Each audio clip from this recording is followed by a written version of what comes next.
आपण ऊस पंढरी रोपवाटिका ह्या ठिकाणी उपस्थित आहे। या ठिकाणी एक फाउंडेशन बियाण्यापासून एक प्लॉट तयार केला आहे। त्याला त्रिसूत्रीचा वापर केला आहे। त्याला सेंद्रिय, रासायनिक आणि बायो फर्टिलायझर्स तर ते कसं वापरले ते आपण बघूया।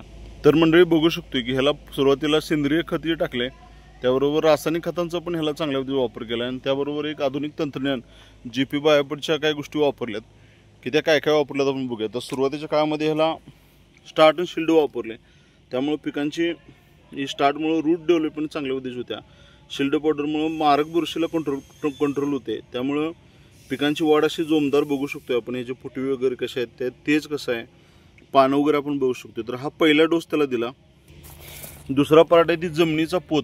तर या ठिकाणी आपल्याला पिकं दोन ठिकाणी वाढतात, एक जमिनीच्या खाली आणि जमिनीच्या वरती। तर जमिनीचा पोत हा सगळ्यात महत्त्वाचा आहे। तर ह्या पॉलीपॉवरमध्ये असं काही कल्चर आहे की जमिनीचं आरोग्य साबूत ठेवायचं, मातीचे दोन कण सुट्टी ठेवायचं, त्यामध्ये हवा, पाणी, सूर्यप्रकाश मुरायला उतरायला पाहिजे।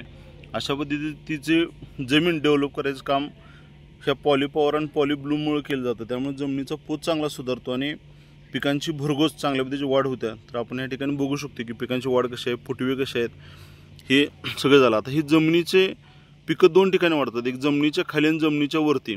तर ही जमिनीच्या खाली आपण स्टार्ट शिल्ड दिलं, दुसरं पॉलीपॉवर ब्लूम दिलं आणि ही पिकांची वाढ झाली पाहिजे। आताच्या काळामध्ये टेम्परेचर थोडं जास्त असते, आता 35च्या वर टेम्परेचर गेलं की पिकांच्या वाढीवरती त्याचा परिणाम होतो।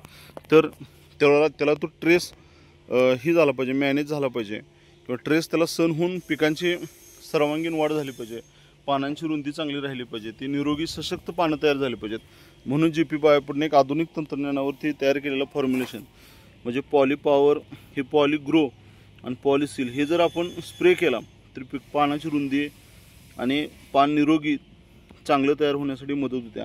तर ह्या ठिकाणी आपण बघू शकतो हा 70 दिवसाचा प्लॉट आहे।